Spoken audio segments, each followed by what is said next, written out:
The sun rose lazily over the mountains of New Hope, a small town in rural Pennsylvania.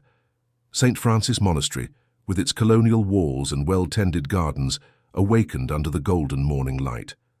Father Anthony, elderly and respected by the entire community, walked slowly through the stone corridors, his wrinkled hands holding a rosary worn by time. At 78 years old, Father Anthony was considered the spiritual guardian of the town. His wisdom and kindness were legendary, as was his inseparable companion, Balthazar, a light-colored German shepherd with deep eyes that had accompanied him for more than 10 years. That morning, however, something was different. The monastery bells rang earlier than usual, and an unusual silence hung in the air. Sister Claire, the priest's longtime assistant, noticed the change immediately. "Father Anthony, are you feeling well?" she asked, approaching with a cup of tea. "I'm just contemplating time, my child," he replied with a tired smile. "You know, Claire, sometimes we sense when our path is about to change." The nun nodded, concerned. In recent weeks, the priest's health had declined significantly. The town doctor had recommended admission to a hospital in the city, but Anthony had vehemently refused to leave the monastery. On the other side of town, Helen Madison woke with a start in her apartment. At 42, the respected journalist had built a solid career in New York City, but was now back in her hometown to write a book about influential religious figures in America. "That dream again," she murmured to herself, running her hands through her brown hair. For the third consecutive night, Helen had dreamed of a dog guiding her down an unknown path. Her phone rang, interrupting her thoughts. "Helen, it's Richard. I managed to schedule the interview with Father Anthony for this afternoon."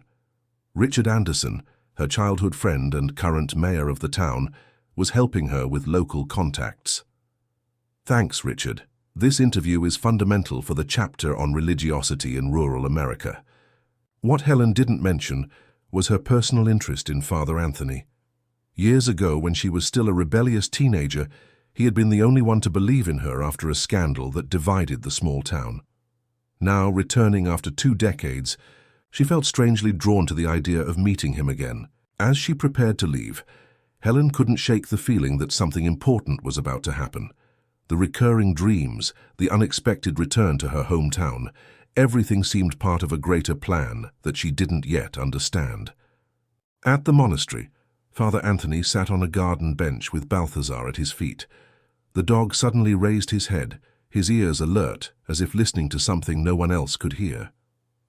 "You feel it too, don't you, my friend?" whispered the priest, stroking the animal's head. "She's coming back. It's finally time." Sister Claire observed from a distance, intrigued by the priest's behavior. In 2 decades of service, she had never seen him so mysterious. In the town center, Helen got into her SUV, a map open on the passenger seat marking the location of St. Francis Monastery. As she drove, she didn't notice the small wooden box that had fallen from her purse, revealing an old rosary she hadn't seen in years.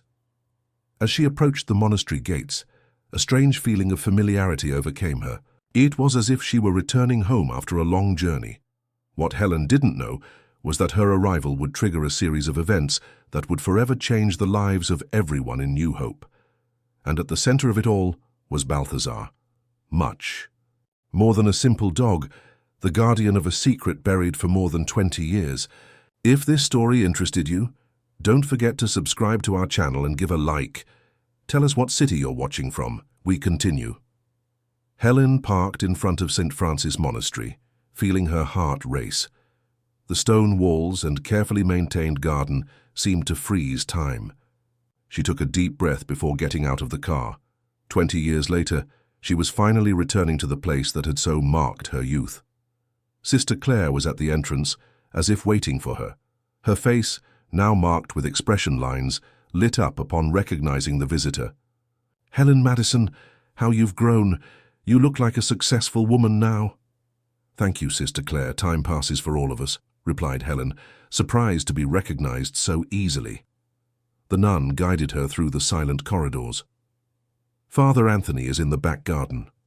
He has been talking a lot about your visit." Helen frowned.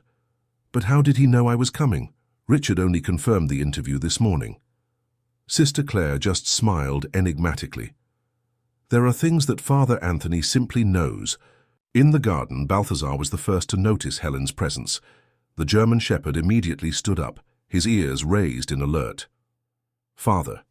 Anthony, seated on his usual bench, slowly opened his eyes.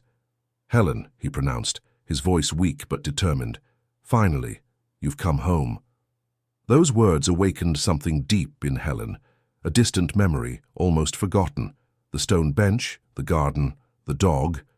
Everything seemed strangely familiar, like in her recent dreams. Father Anthony, she greeted, trying to maintain professionalism. Thank you for agreeing to this interview. The elderly priest gestured for her to sit beside him.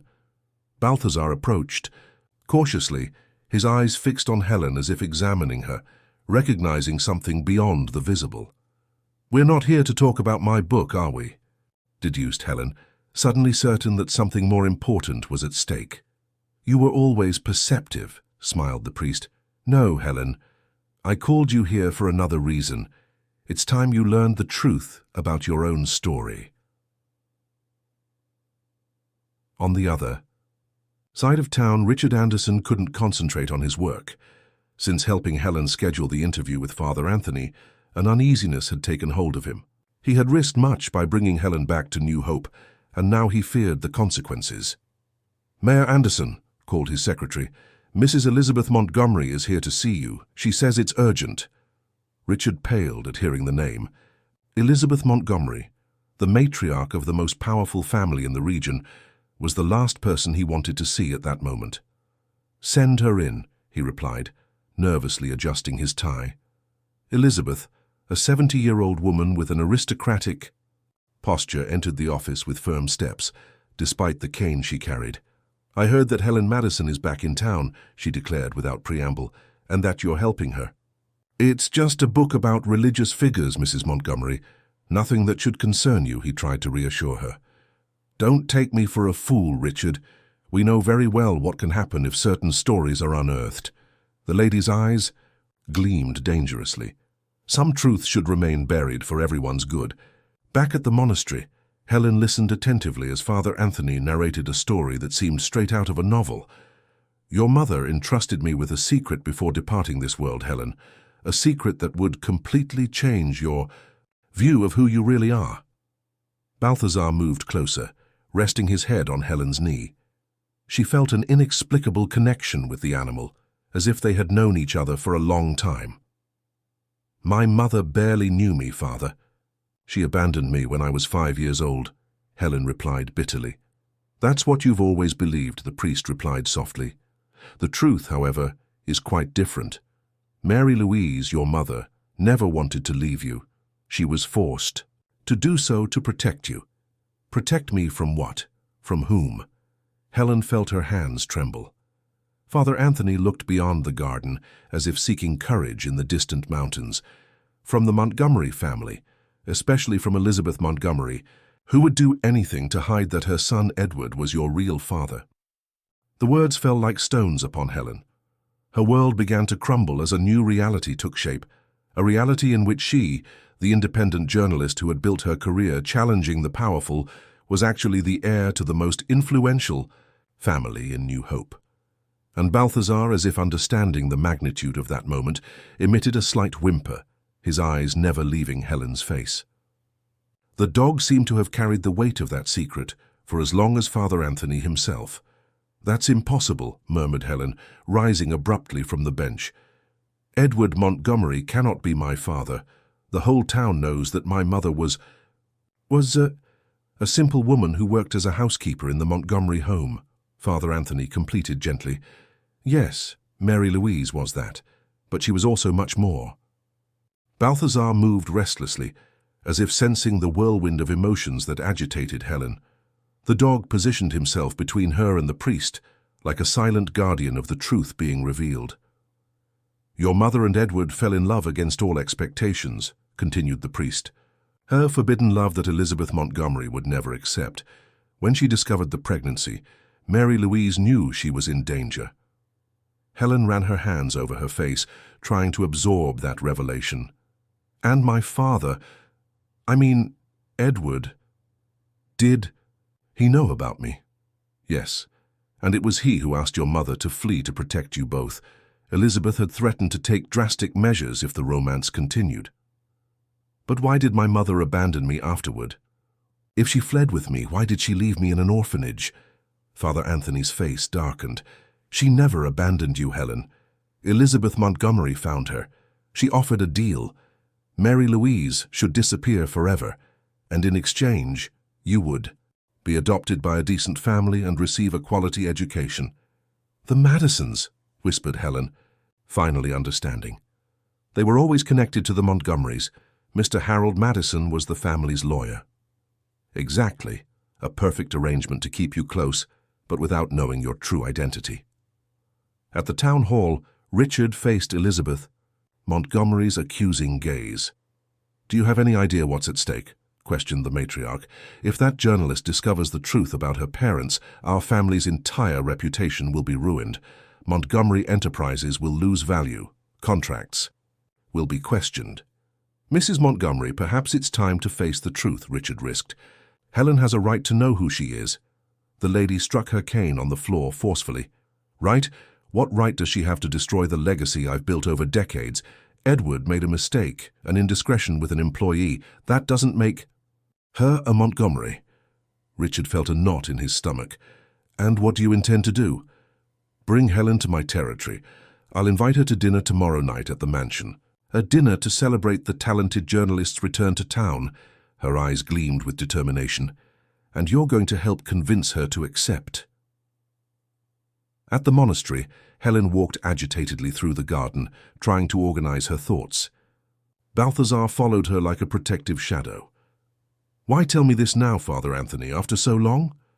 The priest coughed, a spasm that shook his fragile body. Because my time is running out, my child, and because I made a promise to Edward before his disappearance. Disappearance? The whole town believes he went abroad and never returned. That's the official story, yes. The truth, however, the coup. Priest hesitated, his eyes seeking Balthazar as if asking permission. At that moment, the garden door opened and Sister Claire entered hurriedly. Father, you need to rest. It's getting late. Helen noticed the pallor of the priest's face and felt guilty for demanding so much from such an elderly man. We'll talk again tomorrow, Father. Now you need to recover. As she said goodbye, Helen felt Balthazar lightly brush against her leg. Instinctively, she bent down to pet the animal. Why do I feel that you know more about me than I know about myself? She murmured. As she left the monastery, her cell phone rang. It was Richard. Helen, we need to talk. It's about your interview with Father Anthony. How did you know I've already been with him? New Hope is still a small town, he replied evasively. Look, I received an invitation for you. Elizabeth Montgomery is organizing a dinner in your honor tomorrow night. Helen felt a chill. Elizabeth Montgomery? The same Elizabeth who, according to Father Anthony, made my mother disappear. What are you talking about? Richard's voice sounded alarmed. I think you know very well, Richard. You always knew, didn't you? You were Edward's best friend. The silence on the other end of the line confirmed her suspicions. I'll go to the dinner, Helen decided. It's time to face Elizabeth Montgomery and find out what really happened to my parents. Hanging up the phone, Helen looked at the monastery one last time. In the garden, visible through the gate, Balthazar watched her attentively as if he already knew that the final confrontation was just beginning. What Helen still didn't understand was the central role the dog would play in revealing New Hope's greatest secret. The Montgomery mansion stood imposingly on the top of the hill, dominating the landscape of New Hope. Built at the height of the railroad boom, it preserved the opulence of an era when the family controlled virtually the entire region. Helen observed the illuminated facade as her taxi climbed the winding road. Dressed in a discreet black dress, she felt like a spy infiltrating enemy territory. I can wait for you if you'd like, offered the driver, clearly impressed by the destination. That won't be necessary, replied Helen. I have a feeling this will be a long night. Richard was waiting at the entrance, visibly nervous. Upon seeing Helen, he hurried in her direction. You came, he said, relieved and worried at the same time. Listen, before we go in, you need to understand something. What Father Anthony told you, there are nuances he's unaware of. Helen stared at him coldly. 20 years, Richard, you kept this secret for 20 years. Please, Helen, tonight is important. Elizabeth can be unpredictable. Before they could continue, the enormous wooden doors opened. Elizabeth Montgomery appeared, leaning on her silver cane. Despite her age, she maintained the elegant posture and penetrating gaze that intimidated anyone who dared to challenge her. Helen Madison, she pronounced, studying the journalist from head to toe. I'll finally meet the famous writer that our little town produced. Welcome to the Montgomery home. Helen felt a shiver as she shook the lady's hand. Those fingers had orchestrated her mother's disappearance, according to Father Anthony. It's an honor, Mrs. Montgomery, she replied with false cordiality. Your family is practically synonymous with New Hope. Come in, dear. There are other guests eager to meet you. The interior of The mansion was even more impressive. Original paintings, antique furniture imported from Europe, Persian rugs. Helen mentally registered each detail, as if collecting evidence. In the main room, about 10 people were chatting animatedly. Your attention, please, announced Elizabeth. Our guest of honor has arrived, Helen Madison, the award-winning journalist who is writing about religious figures in America. The guests applauded politely. Helen recognized some faces, the county judge, the hospital director, 2 council members. The local elite, carefully selected by Elizabeth. What a coincidence to find you just when your book brings you back, commented Judge Willis, approaching with a champagne flute, especially considering Father Anthony's state of health. Coincidence? Indeed, replied Helen, noticing the tension in Richard's gaze. During dinner, Helen felt constantly analyzed. The conversation flowed on safe topics, national politics, economy, culture.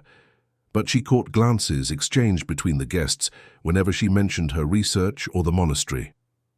And how is our dear Father Anthony? Elizabeth finally asked, as the waiters served dessert. I heard that his health has declined significantly in recent weeks. He seems physically fragile, Helen replied cautiously, but his mind remains sharp, and his memory impressive. A tense silence fell over the table. Elizabeth smiled, but her eyes remained cold. Memory is a fascinating thing, commented the matriarch. Sometimes we remember things that never happened, especially in old age. Or we remember exactly what others would prefer to forget, countered Helen, holding the hostess's gaze. Richard choked on his wine, momentarily breaking the tension. The dinner continued with forced conversations until around 10 o'clock the guests began to say goodbye. Helen, dear, called Elizabeth, when only Richard remained in the room. I'd like to show you something before you leave. In my private office. Richard made a move to accompany them, but Elizabeth stopped him. Female matters, Mayor. Why don't you wait for us here with a good cognac? The office was an imposing room lined with dark wood, with shelves full of rare books.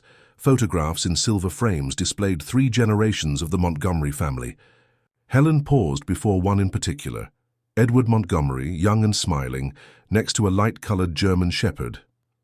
You recognize the dog, don't you? Asked Elizabeth, observing her reaction. Balthazar belonged to Edward. They were inseparable. Helen felt her heart race. How can an animal live so long? It's not the same dog, obviously, explained Elizabeth impatiently. It's already the 3rd with that name. Edward started that tradition. After his disappearance, I kept it alive. Why? Sentimentality, perhaps. Or maybe because that animal represented the only being my son truly cared about. Elizabeth opened a drawer and removed a folder.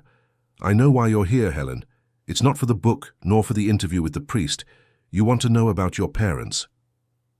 Helen paled. So you confirm it.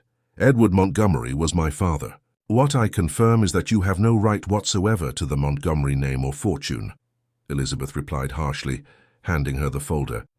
Here's everything you need to know. The legal agreement your mother signed, renouncing any claim.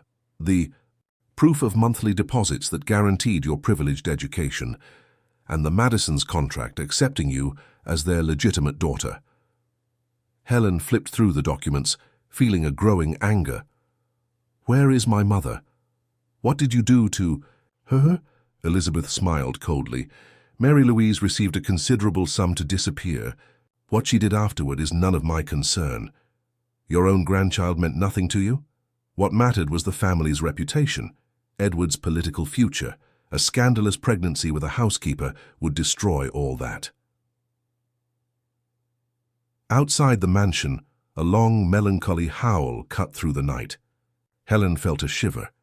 It seemed impossible, but she knew it was Balthazar, as if the animal sensed that at that exact moment she was discovering the cruel plan that had separated her family. If this story interested you, don't forget to subscribe to our channel and give a like. Tell us what city you're watching from. We continue. The night seemed endless for Helen. After leaving the Montgomery mansion, she drove aimlessly through the deserted streets of New Hope, her mind filled with unanswered questions. The documents Elizabeth had given her were on the passenger seat, an almost physical weight representing decades of lies. Finally, she parked in front of the inn where she was staying. The clock showed almost 2 in the morning when her cell phone rang. It was an unknown number. "Hello?" she answered hesitantly. "Miss Helen?" Sister Claire's trembling voice sounded urgent. "Forgive me for the hour, but Father, Anthony has worsened. He's asking to see you and insists that you bring the documents you received tonight." Helen felt a chill. How does he know about the documents? He simply knows. "Please, come quickly." 15 minutes later, Helen was walking through the silent corridors of the monastery. Sister Claire led her to the priest's modest room, where the elderly cleric was resting on his narrow bed. Balthazar was lying at the foot of the bed, vigilant, as a guardian. "Did you bring them?" asked Father Anthony, his voice barely a whisper. Helen nodded, placing the folder on the small bedside table. "How did you know?" "Elizabeth is predictable in her arrogance," he replied with a weak smile. "But she made a mistake in handing over those documents. There's something she doesn't know, something Edward hid from her." With trembling hands, the priest opened the bedside table drawer and removed a small leather-bound book. "Your father's diary. He gave it to me the night he disappeared, 18 years ago." Disappeared? I thought he had gone abroad. That was the official version. "Yes. The truth is that Edward was planning to find your mother. He never stopped looking for her, you know, even after the agreement, even with Elizabeth's threats." Helen took the diary reverently. The pages were yellowed, the handwriting elegant, but firm. She slowly leafed through until a photograph fell into her lap, a young dark-haired woman holding a baby next to a man she recognized as Edward Montgomery. On the back, a date and a location. "Mary, Helen and me. St. Michael's Farm. 1982. My mother," she murmured, touching the image with her fingertips. "Keep reading," encouraged the priest. Helen turned a few more pages until she reached the last entry, dated June 15th, 2005. "After years of searching, I finally found Mary. She's living in a small town in Arizona under another name. I've arranged for a trusted driver and will leave at dawn tomorrow. My mother must never find out. If anything happens to me, Father Anthony knows what to do. The most important thing is that the truth about St. Michael's Farm comes to light. The safe contains all the evidence. Balthazar is the key." Helen raised her eyes, confused. "St. Michael's Farm, that name seems familiar." "It was the oldest Montgomery property," explained the priest. "Supposedly sold 20 years ago to a foreign conglomerate. In reality, Edward kept it secret. It was there that he planned to live with your mother and you before Elizabeth discovered everything." At that moment, Balthazar stood up, agitated. He approached Helen and began to gently pull at the sleeve of her coat. "He wants to show you something," said the priest. "Balthazar was trained by Edward. He knows secrets that no one else knows." "A dog can't live that long," argued Helen. "Elizabeth told me this is the third one with the same name. That's what she believes. The truth is that this Balthazar is the son of the original. Edward ensured that the puppy remained hidden until the right moment. Sister Claire and I kept him secret for years until he was ready to fulfill his mission." Sister. Claire, who had remained silent until then, nodded. Edward himself trained this Balthazar when he was still a puppy. He said the dog would be the guardian of the truth, that he would know how to recognize his daughter when the time came. Helen felt dizzy with so many revelations. And why now? Why after so long? The priest coughed, a painful spasm that shook his fragile body. Because my time is running out, my child. And because Elizabeth is planning to sell St. Michael's farm. If that happens, the evidence your father hid there will be lost forever. What evidence? What are we talking about? Father Anthony closed his eyes for a moment, as if gathering strength. The truth about your father's disappearance, the truth about what really happened on the night he planned to meet your mother. On the other side of town, Elizabeth Montgomery remained awake in her office, the phone pressed against her ear. She knows too much, she said to her interlocutor. We shouldn't underestimate this journalist. If she discovers about the farm, about what really happened to Edward. She paused, listening attentively. Yes, I understand. We'll accelerate the sale tomorrow itself. As for Helen Madison, perhaps it's time for her to understand that some stories are too dangerous to be told. Meanwhile, at the monastery, Balthazar was leading Helen through the corridors to a small room at the back. The dog stopped in front of an old painting depicting St. Francis of Assisi surrounded by animals. With his muzzle, he pushed the frame, revealing a secret compartment in the wall. Inside, a small metal box and a golden key. The sun had barely risen when Helen, guided by a map found in the metal box, drove along a winding dirt road. Balthazar occupied the passenger seat, alert and attentive, to the landscape unfolding beyond the windows. St. Michael's farm was about 25 miles from New Hope, hidden among mountains and dense vegetation. It's really strange, commented Helen, glancing at the animal. I have the feeling that you understand every word I say. Balthazar turned his head in her direction, his intelligent eyes fixed on her as if confirming her observation.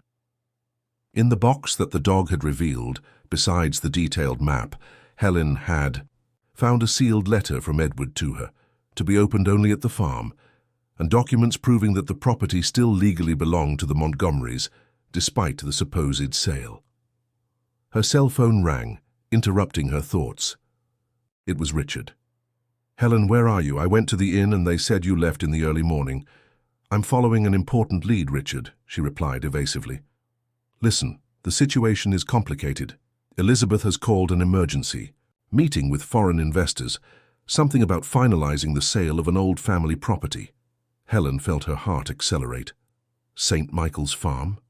A silence on the other end of the line. How do you know about that?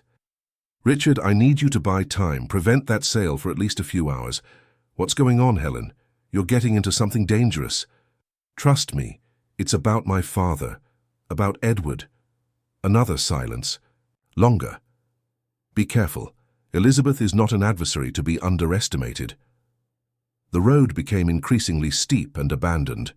Finally, after rounding a sharp curve, Helen glimpsed the outlines of a large colonial house, partially hidden by vegetation. A rusty iron gate marked the entrance to the property. We've arrived, she murmured, parking the car.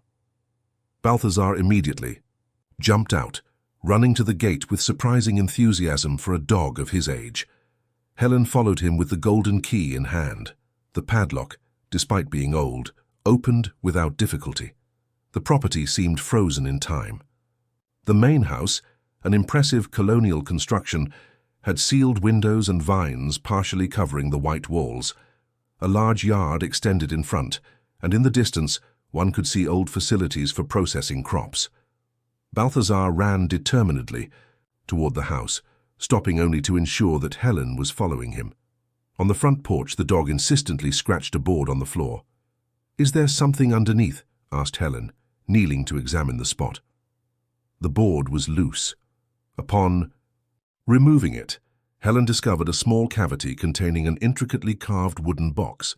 Inside were a larger key and an old photograph of a child, herself as a baby, in the arms of a smiling man. "My father," she whispered, feeling tears in her eyes. Meanwhile, at the Montgomery mansion, Elizabeth was receiving potential buyers. for the farm in her luxurious office. St. Michael's Farm has inestimable historical value, she explained to the two executives in impeccable suits. It was the first property acquired by the Montgomerys in the region, more than a century ago. "And why have you decided to sell it now, Mrs. Montgomery?" asked one of them, examining the documents spread across the table. "Sentimental issues," she replied vaguely. "The farm brings complicated memories." The phone interrupted the conversation. It was her lawyer. "What do you mean there's a problem with the documentation?" Elizabeth vociferated after a few seconds. "These papers were verified multiple times." The investors exchanged uncomfortable looks. "Gentlemen, I ask that you give me a few minutes," said Elizabeth, trying to maintain her composure. "It seems there's a small bureaucratic irregularity to be resolved."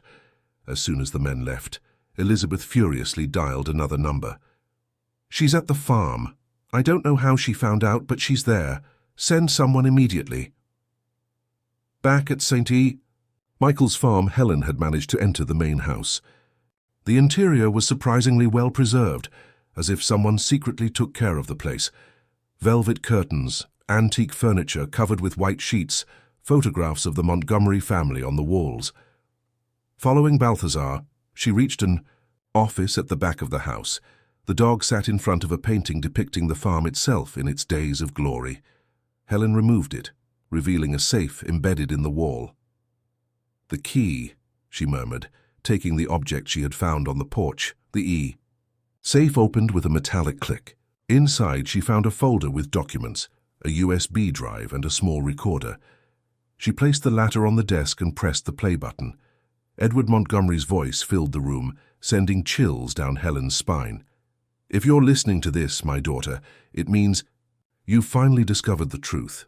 St. Michael's Farm is not just a property, it's the center of everything. It was here that I met your mother, here that we planned to live, and here that I discovered the truth about my family's illegal business." Balthazar, who had been calm until then, suddenly stood up, his ears alert. A second later, Helen heard the sound of a car approaching rapidly.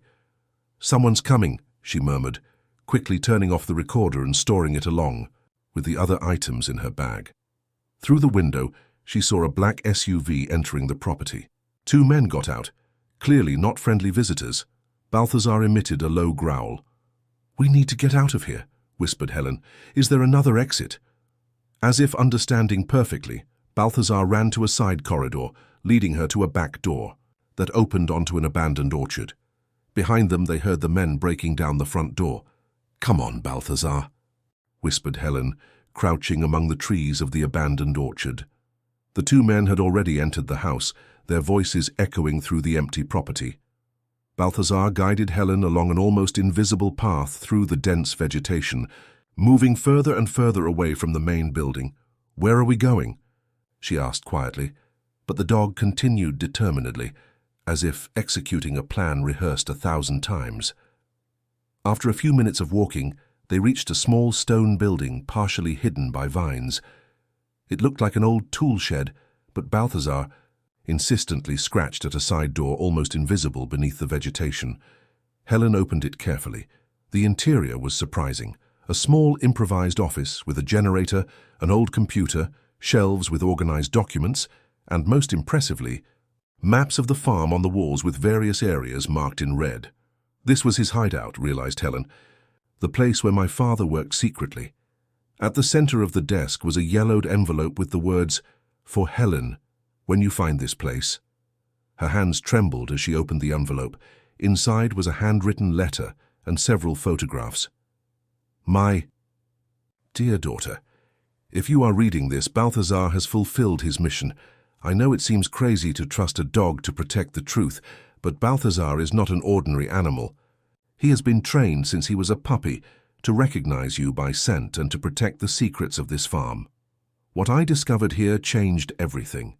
For generations, St. Michael's Farm was used by the Montgomery family for more than just growing crops. In the areas marked on the maps, my grandfather and later my father developed illegal activities, using the profits to finance the empire they built. When I discovered the truth, I confronted my mother. Her plan was to neutralize me, as she did with everyone who threatened her secrets. That's when I decided to act. I secretly transferred the property to your name, Helen. Legally, this farm has belonged to you since 2005, through a complex arrangement involving offshore companies. The documents are in the blue folder on the shelf. As for your mother, Mary Louise, I discovered her whereabouts weeks before recording this message. She lives under the name of Martha Lewis in Paradise Heights, Arizona. She never forgot you, never stopped looking for you despite my mother's threats. On the night I planned to meet her, something went wrong. The letter ended abruptly. Helen looked at Balthazar, who remained seated, observing her with his deep eyes. What happened? That night? She asked, knowing she would not get an answer. Suddenly they heard the sound of another vehicle approaching. Helen peeked through the small window and saw Richard getting out of a car, looking agitated. "Helen!" he called, looking around. "I know you're here. I need to talk to you." Helen hesitated. Could she trust Richard? Balthazar, surprisingly, moved toward the door, as if indicating it was safe. "Here," called Helen, cautiously exiting the hideout. Richard ran toward her, breathless. "Thank God I found you. They're coming. Elizabeth and her goons. I managed to buy some time with the paperwork for the sale, but not much." "Richard, you knew everything, didn't you? About my parents, about what happened to Edward?" The mayor lowered his eyes. "Not everything, but enough. Edward was my best friend, Helen. On the night he disappeared, he called me saying he was going to meet your mother. After that, I never heard from him again. And you never looked for me? Never tried to tell me the truth? Elizabeth threatened me. Not just me, but my entire family. You don't know the reach of her power, Helen. No one in New Hope dares to defy her." A sound of engines interrupted the conversation. 2 black cars were rapidly approaching. "We need to get out of here," urged Richard. "No," decided Helen. "I've run away enough. It's time to face Elizabeth Montgomery and find out what really happened to my father." Balthazar positioned himself beside her, like a guardian ready for the final battle. The cars stopped and 4 men got out, followed by Elizabeth Montgomery, who walked supported by her silver cane. Upon seeing Helen, the matriarch smiled, coldly. What a touching scene! The bastard daughter and the faithful dog, exactly like Edward. Her gaze shifted to Richard. "And you, Mayor? I always knew you were too weak to be trustworthy." "It's over, Elizabeth," declared Helen, firmly holding the folder with the documents. "I know the farm legally belongs to me. I know about the illegal activities that finance the Montgomery Empire. And most importantly, I know you're directly involved in my father's disappearance." Elizabeth laughed, a cold sound that echoed through the abandoned property. "And what do you intend to do? Publish these ridiculous accusations? No one will believe you." "Perhaps not me," replied Helen. "But they will believe the evidence. The USB drive that Edward left, the recordings, the documents that prove everything. Confiscate that," ordered Elizabeth to the men. Balthazar advanced, growling threateningly. The men hesitated. "It's just an old dog," shouted Elizabeth, exasperated. At that moment, sirens sounded in the distance. Federal police cars were approaching on the dirt road. "What is this?" asked Elizabeth, genuinely surprised. "A contingency plan," explained Helen. "I sent copies of everything to my contacts in the national press as soon as I found the hideout, and Father Anthony, foreseeing that something could go wrong, alerted federal authorities this morning." Elizabeth's face paled. For the first time, the powerful matriarch seemed vulnerable. "You don't understand what you're doing," she said, her voice trembling slightly. "You'll destroy our family's legacy, everything we've built over generations." "What I'm doing," replied Helen firmly, "is discovering the truth about my parents, and that, Mrs. Montgomery, is something you were never able to prevent, despite all your attempts." The federal police cars entered the property, armed agents quickly descending. Balthazar sat calmly beside Helen, as if his mission was finally complete. 6 months later, Helen observed the sunset from the restored porch of St. Michael's farm.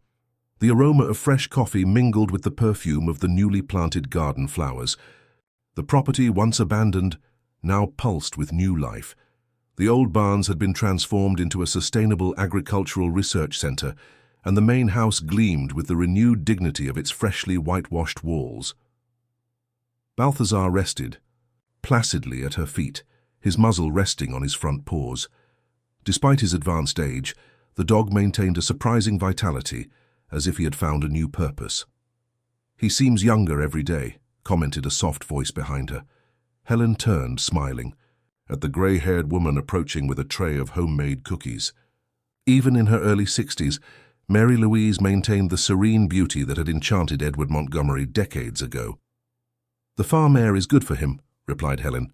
"For all of us, actually." Finding her mother in Paradise Heights had been the first step after the confrontation at the farm. The reunion, charged with emotion, brought answers to questions that Helen had carried all her life. Mary Louise had never given up on finding her daughter, but Elizabeth's threats, which included promises to harm Helen, had kept her away. "Dr. Willis called earlier," informed Mary Louise, sitting in the chair next to her daughter. "Father Anthony's condition has improved significantly. He should be discharged next week." "Great news," smiled Helen. "I'll prepare the guest room for him. A period at the farm will be good for his recovery." After the events of that fateful day, the priest's health had dangerously fluctuated, but his determination to witness the outcome of the story he had helped preserve seemed to keep him alive. A familiar car climbed the dirt road leading to the farm's main house. Richard was getting out with a folder of documents under his arm. "Good news," he announced, climbing the porch steps. "The federal judge accepted your proposal to transform part of the farm into a memorial and educational center. The funds from the Montgomery Foundation will be directed to the project, as you requested." After Elizabeth's arrest, not for Edward's disappearance, which could never be proven, but for the financial crimes meticulously documented by him, the Montgomery Foundation had been left without leadership. As the legitimate and now recognized heir, Helen had taken control, directing the resources to social causes. "And what about the rest of the family?" asked Mary Louise, always apprehensive when the topic was the Montgomerys. "Edward's distant. Cousins have accepted the agreement," explained Richard. "They've given up any claim to the farm in exchange for participation in the other businesses. It seems no one wants to prolong the scandal." The scandal, as Richard called it, had shaken not just New Hope but the entire country. The story of the powerful matriarch who had concealed the abduction of her own son to protect, illegal businesses, of the mother separated from her daughter for decades, of the faithful dog who had guarded secrets for generations, all of this had captured the national imagination. Helen, using her experience as a journalist, had transformed the story into a non-fiction book that quickly became a bestseller. The Guardian of Truth not only revealed the Montgomery crimes, but celebrated Balthazar's incredible journey and his role in reuniting the separated family. "I brought something else," said Richard, taking an envelope from the folder. "The final results of the excavations in the northern area of the farm." Helen took the envelope with slightly trembling hands. That specific area had been obsessively marked on the maps left by Edward. "Did they find something?" Richard nodded gravely. "Human remains. The preliminary DNA analysis confirms it's Edward." A heavy silence fell over the porch. Mary Louise brought her hands to her face, silent tears streaming down her cheeks. "He never managed to reach you, Mum," said Helen softly. "He was silenced before that." Balthazar suddenly stood up, walking to Mary Louise and resting his head in her lap, as if offering consolation. The woman automatically caressed the animal's fur. "It's strange," she commented through tears. "But when I touch him, I feel as if Edward is somehow present." The sun was slowly disappearing on the horizon, tinting the sky with golden and purple hues. In the newly planted garden, wildflowers swayed with the gentle breeze. "What will we do now?" asked Mary Louise, wiping away her tears. "We're going to give my father the dignified funeral he deserves," replied Helen. "And then we'll continue building the legacy he dreamed of for this farm, a place of truth, justice, and new beginnings." Richard, who had remained silent, finally spoke. "Edward would be proud, Helen, of everything you've built here." "I didn't." "Build it alone," she replied, looking fondly at her mother and Balthazar. "I was never really alone, even when I thought I was." That night, after dinner, Helen sat in her office, the same location Edward had used as a hideout. On the walls, no longer the maps with sinister markings, but photographs of 3 generations. Young Edward, Helen as a child, Mary Louise smiling. And in all of them somehow Balthazar or his ancestors, always vigilant, always protective. The dog entered silently, lying at Helen's feet as she worked on the epilogue of her book.